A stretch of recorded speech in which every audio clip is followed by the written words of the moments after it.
Olá amigos, tudo bem com vocês? Aqui estamos nós então, dando continuidade à nossa matéria de Direito Penal e estamos falando então sobre a aplicação da lei penal. Dentro da aplicação da lei penal, nós estamos falando da lei penal no tempo.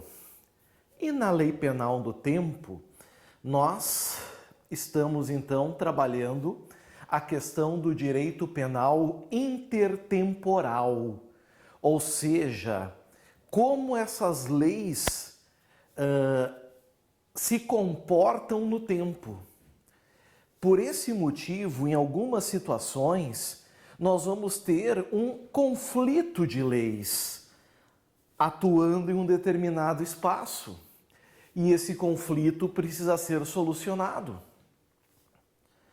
Dessa feita, eu tinha colocado no quadro, na última aula, 4 situações. 4 situações que buscam fazer o quê? Resolver esse conflito intertemporal de leis. Saber qual é a lei que vai prevalecer sobre um caso concreto. Vocês vão lembrar que a regra geral que nós temos é o tempus regit actum, não é isso? Ou seja, prevalece a lei que está em vigor quando aquela conduta aconteceu, quando aquele fato ocorreu. Mas a gente sabe que isso é uma regra geral e nós estamos vendo que existem várias exceções e são essas exceções que poderão marcar presença na prova de vocês, né? O que provavelmente vai vir a ocorrer. Bom, dito isso, pessoal, é importante lembrar que na última aula nós falamos sobre a abolitio criminis. Vimos que a abolitio criminis gera uma descriminalização. A conduta que outrora era criminosa deixa de ser, porque uma nova lei, então, revogou a lei anterior. Certo? É importante lembrar isso. Isso é abolitio criminis. Importante lembrar também que a abolitio criminis é uma causa de extinção de punibilidade. Ocorrendo, o Estado não pode mais punir. Ela apaga todos os efeitos penais, certo? Mas permanecem os efeitos civis, como reparação do dano, como danos morais, etc. É importante lembrar que o fato que era criminoso, ele tem que ser descriminalizado de forma absoluta, ou seja, ele não pode continuar a ser criminoso em outro tipo penal. Nesse caso, nós teríamos uma adequação típica normativa, né?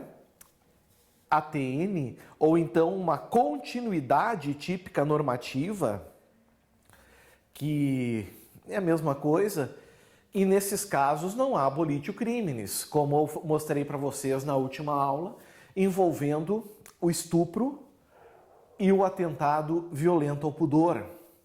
Pois é. Mas aí vem a grande questão, né, pessoal? Dito isso tudo, volta e meia vem uma pergunta dizendo assim, professor, a abolitio criminis, ela é definitiva? Na verdade, pessoal, assim, ó, uma vez que é reconhecida a abolitio criminis, ela não é revogada, certo? Mas nada impede que, mais adiante, o Congresso Nacional edite uma lei e torne aquele fato típico novamente. Isso nada impede. E nós tivemos, o Brasil já experimentou a situação da chamada abolitio criminis temporária. Isso ocorreu lá no Estatuto do Desarmamento. Quando o Estatuto do Desarmamento entrou em vigor em 2003, o Estado permitiu que as pessoas que tivessem, por exemplo, armas de fogo de uso permitido, registrassem suas armas, ou se essas armas não fossem passíveis de registro, que entregassem na delegacia mais próxima. Em alguns casos, essas pessoas eram merecedoras, inclusive, de ressarcimento monetário. O primeiro prazo foi de 120 dias. Ora, meus amigos, dentro desses 120 dias, nós temos uma abolitio criminis temporária. nesse período, o indivíduo tem a arma de forma irregular, certo? Mas a conduta é descriminalizada. Tanto é que se vier a polícia na casa do indivíduo dentro dos 120 dias, ou agora não mais, mas na época, né? Dentro desses 120 dias, o que acontecia? Não podia haver nada. Talvez a apreensão da arma sim, mas o crime de posse irregular de arma de fogo não. Porque a presunção que se tinha é que esse indivíduo iria devolver a arma dentro do prazo, mesmo que fosse no 120º dia. Então ali nós tínhamos um caso de abolitio criminis temporária, certo? Mas de regra, ela é absoluta, ela é, amigos, permanente. Até porque, no momento que o juiz reconhece abolitio criminis, e isso faz coisa julgada, como é em favor do réu, ela não pode ser desconstituída. Bom, dito isso, né, apenas para fazer um lembrete, nós entramos agora aqui no número 2. O número 2 é a chamada novatio legis incriminatória. O que seria isso, uma novatio legis incriminatória? Bom, não é difícil de entender. Não. Primeiro que é fácil fazer a tradução. Novatio quer dizer nova. Começa por aí.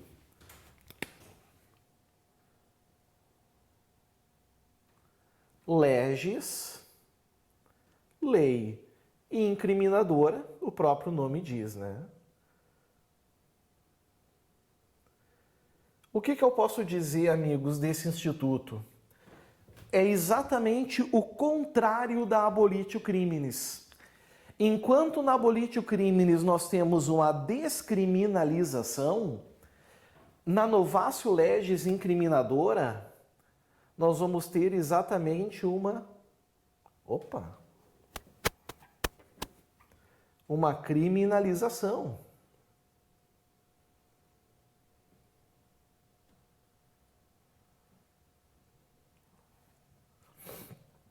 Aqui está.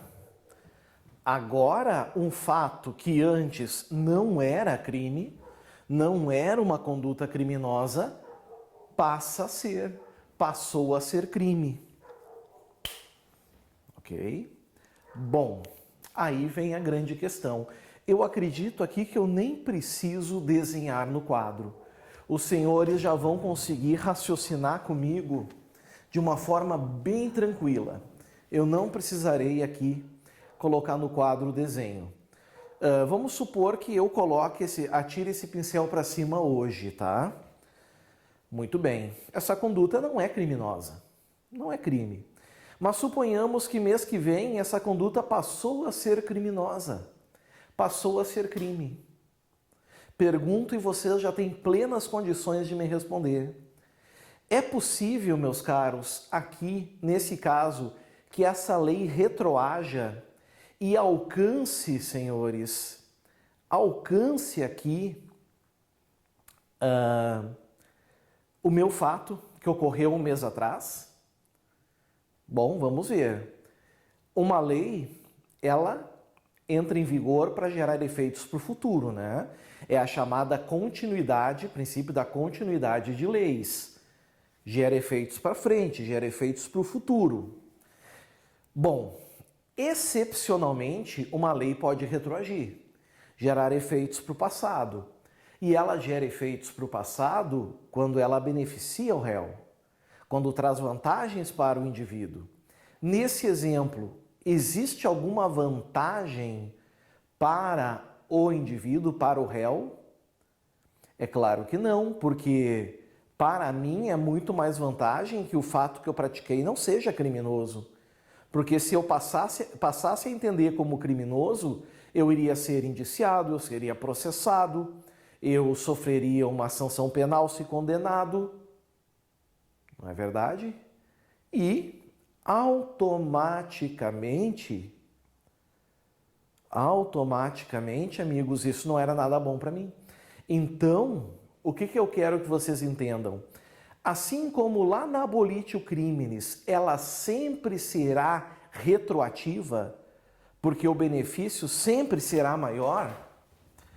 Aqui, na Novatio Legis, Novatio Legis incriminadora, ela nunca será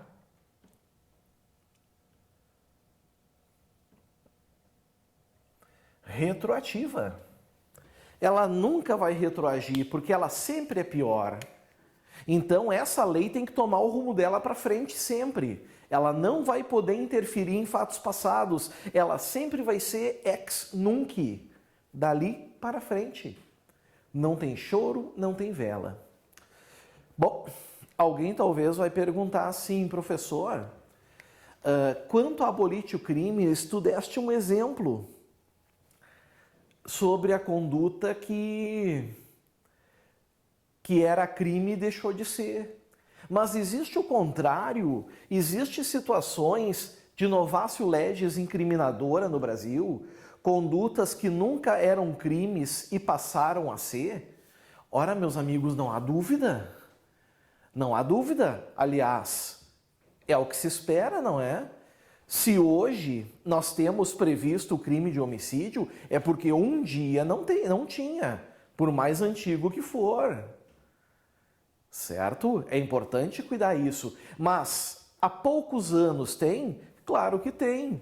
E eu vou mostrar para vocês agora aqui. Certo? Eu vou pegar como exemplo, exemplificando, a Lei 8.069 de 90. Para quem não conhece a Lei 8.069 de 90, eu já informo a vocês, é o Estatuto da Criança e do Adolescente. E eu já convido vocês, quem quiser pegar ou quem quiser acompanhem comigo na tela também, o artigo 241. O artigo 241, ou pelo menos a partir do 241, não, a partir do 240, traz as clássicas condutas de pedofilia. A pedofilia está prevista no ECA. Geralmente envolve a questão de filmes, fotos, imagens de crianças e adolescentes em cenas, de sexo explícito. Bom, o que acontece, pessoal? Acontece o seguinte, muitas dessas condutas não eram crimes, principalmente na questão de, eu não digo comercializar. Comercializar é uma coisa fácil de tipificar. Então, o sujeito que comprava filmes, fotos, imagens, cometia pedofilia. Aquele que vendia também. Mas e aquele sujeito que a polícia e o Estado não conseguiam provar que ele comercializava? Apenas se descobriu que ele tinha em casa esse material. Pois é, isso um dia não era crime, mas passou a ser. Quando a gente pega o artigo 241, letra B. Olhem lá.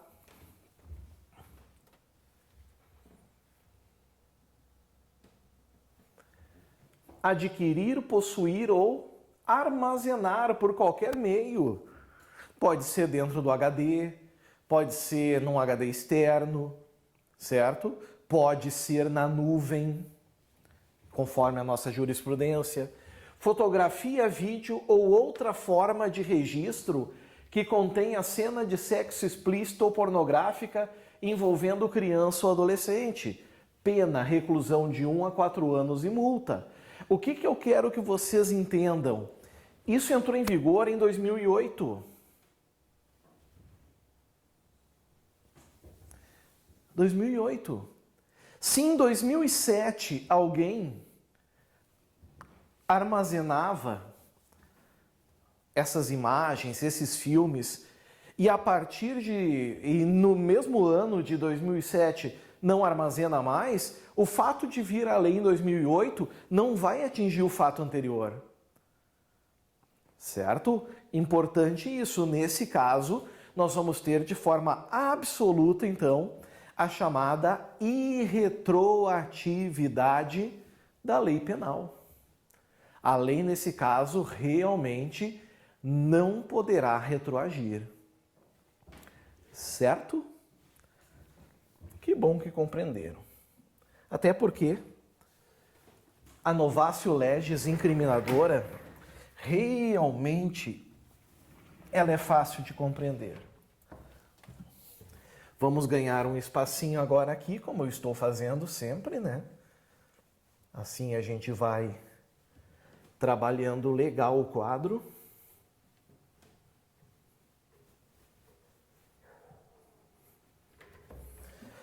A próxima, amigos, é a chamada novatio legis in melius. O que é a novatio legis in melius? Vocês já pegaram o jeito, né? Ficou fácil de interpretar. Novatio quer dizer nova. Legis, lei. In, para. E melius, melhor. Mas espera aí. A abolitio criminis, ela também não é uma nova lei para melhor? Afinal de contas, uma nova lei que descriminaliza, ou seja, uma nova lei que deixa de considerar o fato como criminoso, isso não é algo melhor? Ora, isso é muito melhor. Isso é extremamente melhor. Então, qual seria a diferença da abolitio criminis para a novatio legis in melius? A diferença, pessoal, é que a novatio legis in melius, ela traz benefício ao réu,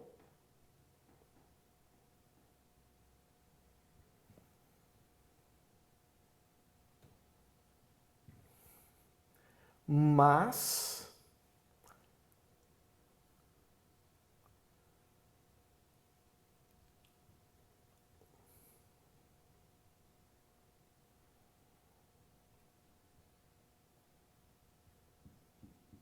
não descriminaliza. Olhem lá. Aqui nós não vamos ter uma descriminalização. Ou seja, o fato, ele continua sendo crime.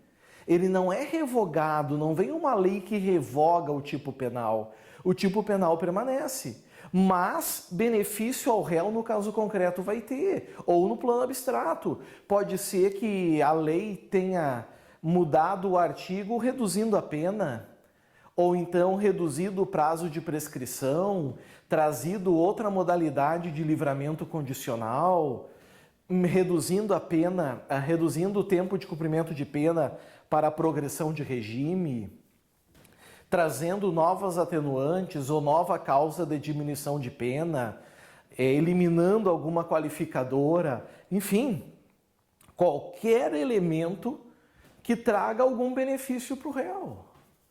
Isso, meus caros, é a novatio legis in melius, é a nova lei para melhor. Certo? E aí vem a grande questão, aí vem o grande detalhe. Se vem uma nova lei para melhor, certo? Uma nova lei que beneficia, vocês já sabem qual vai ser a consequência dela, né? Dentre o conflito intertemporal, não há dúvida, pessoal, que essa lei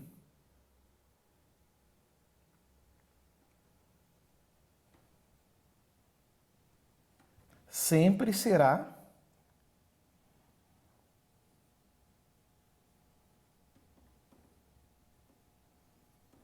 retroativa. A lei penal não retroage, salvo para beneficiar o réu.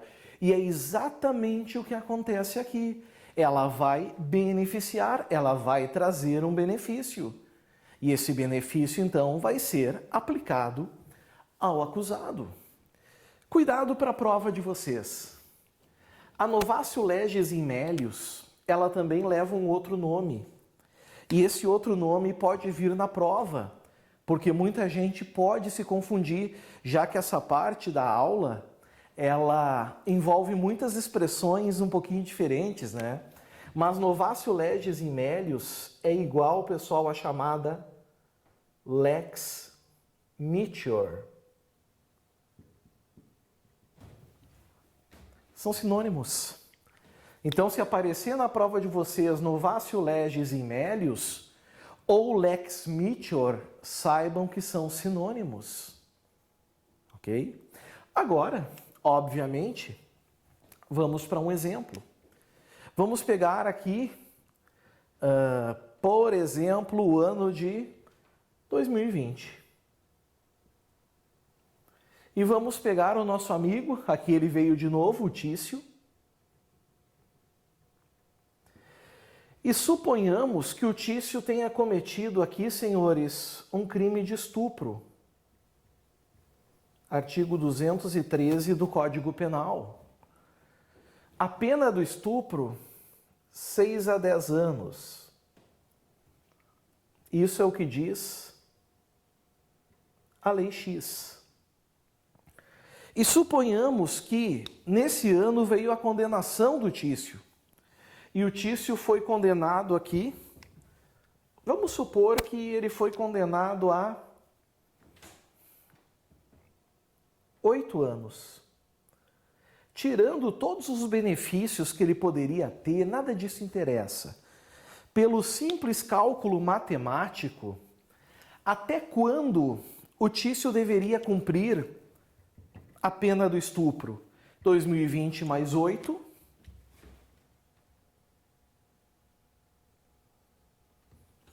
(2028). Concordam comigo? 2020 mais 8, 2028. Todavia, em 2025, por exemplo, surge a Lei Y. E a Lei Y estabelece que o estupro, ele tem, meus amigos, uma outra pena. A pena do estupro passa a ser de 1 a 4 anos. 1 a 4 anos. Bom, vamos lá. Uma lei penal, ela foi feita para gerar efeitos para o futuro, para a frente. De regra, ela não gera efeitos para o passado, não é verdade? De regra, ela não gera efeitos para o passado. Bom, agora, uma pena de 1 a 4 anos, comparando com uma pena de 6 a 10, é melhor para o réu ou não é? Se um réu fosse escolher entre uma pena de 6 a 10 e uma pena de 1 a 4, qual ele escolheria? Obviamente, ele escolheria 1 a 4. Não é verdade? Dessa maneira, pessoal, essa lei é mais benéfica. E se essa lei é mais benéfica, o que eu sei? Eu sei que ela vai ser retroativa. Ou seja, é como se no dia do fato, a lei que estava em vigor era a Lei Y. Essa era a lei que estava em vigor. Se deram conta? Ela retroage. E aí, pessoal, vai o quê? Ela vai gerar algumas consequências para o Tício. Primeiro, o Tício vai ser colocado em liberdade? Vamos ver. Ele teria que cumprir aqui 8 anos. Ele já cumpriu 5. Só que o máximo, de acordo com a nova lei, é 4. Ele já cumpriu, inclusive, 1 a mais. Então, o que eu sei é que, nesse momento, o Tício precisa ser solto, colocado em liberdade. Assim como se fosse uma abolitio criminis. Ele seria colocado em liberdade. Mas nem sempre uma novatio legis in melius vai gerar liberdade. Se, por exemplo, a pena fosse de 1 a 6, ele teria ainda 1 ano de pena a cumprir. Perceberam? Como é de 1 a 4, ele já cumpriu o que deveria. Só que agora vem a grande questão, que é o que os senhores precisam saber a título de prova. Se o Tício é colocado em liberdade, como nesse caso concreto, ele deveria ser colocado, ok? Como ele deveria ser colocado. E ele vem a cometer um novo crime, será que nesse caso ele terá a pena do novo crime agravada pela reincidência? Vai. Será que aqui ele terá maus antecedentes? Vai. Vai. Por quê? Agora vem a dica. Enquanto a abolitio criminis é uma causa de extinção de punibilidade, ou seja, apaga todos os efeitos penais, a novatio legis in melius, cuidado, pessoal, porque ela apaga somente o efeito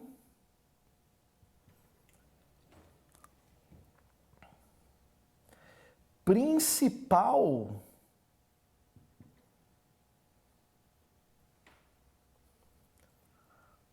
da pena ou do direito penal, certo? Apaga apenas o efeito principal. Os efeitos secundários, eles permanecem. Então, apaga aqui somente o que? Por exemplo, apaga o dever de ficar preso, vai ser colocado em liberdade.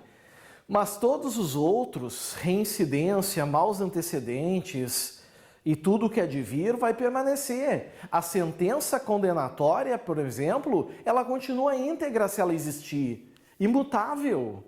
Apaga somente o efeito principal da sentença. Os secundários todos vão ficar ali, limpos e íntegros. De onde é que eu tiro isso? Já que é uma exceção retroativa, eu tiro também do artigo 2º, mas agora do parágrafo único do Código Penal. Artigo 2º, parágrafo único. Vamos lá? Vamos ver o que ele diz.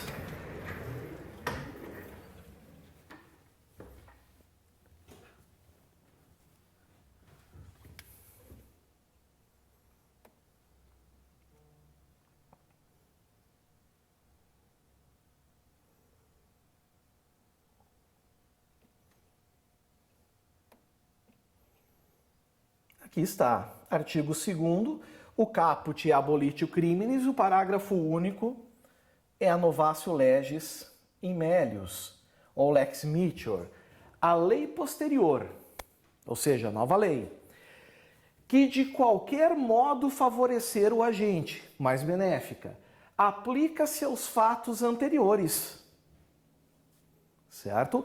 Ainda que decididos por sentença condenatória transitada em julgado. Pois é, tem questões de prova que diz assim, que a lei posterior aplica-se aos fatos praticados anteriores desde que não transitados em julgado. Errado, aplica-se a qualquer tempo, do mesmo jeito que a abolitio criminis. Então aqui, pessoal, nós vamos ter a novatio legis in melius. Bom, dito isso, eu já adianto a vocês, os casos de retroatividade, que é a abolitio criminis e novatio legis in melius, elas têm previsão legal, porque são exceções. Então vocês vão encontrar no artigo 2º do Código Penal. Os casos que não retroagem, vocês não vão encontrar no Código Penal, por quê? Porque é a regra geral, não tem por que citar a regra geral. Aí vale aquela regra, a lei penal não retroage. Certinho? Bom, agora nós temos que falar sobre o último instituto, de solução dos conflitos de leis no direito intertemporal. Mas isso é assunto para o próximo vídeo, certo? Agora é tomar uma aguinha, dar uma relaxada e daqui a uns minutinhos então estamos de volta. Valeu, pessoal, aguardo vocês, até mais.